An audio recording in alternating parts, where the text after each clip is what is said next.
had to break up with my boyfriend on Christmas Eve. That Christmas Eve, I was excited to visit my new boyfriend, Jack's parents. I had grown attached to Jack in the few months we had been dating, and his parents, whom I had met once before, seemed gentle, kind, somewhat sad from the tragedy of losing their other child, a daughter, a few years ago to cancer. But perhaps I only thought this because Jack had mentioned his deceased sister a few times in passing. Jack had bought me a new dress for Christmas. Odd, I thought. But then perhaps I had watched Vertigo too many times and saw too much about gender and feminism online.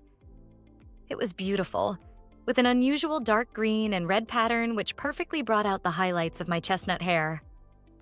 Jack's eyes lit up when he saw me twirling around in it, and he said he couldn't wait for his parents to see me.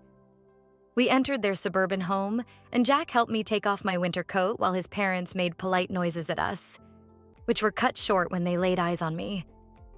His mother's eyes welled up, and clapping her hand to her mouth, she left the hallway. I looked up at Jack. He was smiling. "Mom," he called.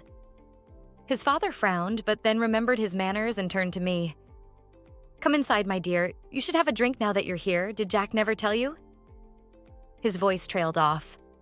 I followed his dad into the brightly lit living room, and suddenly I understood.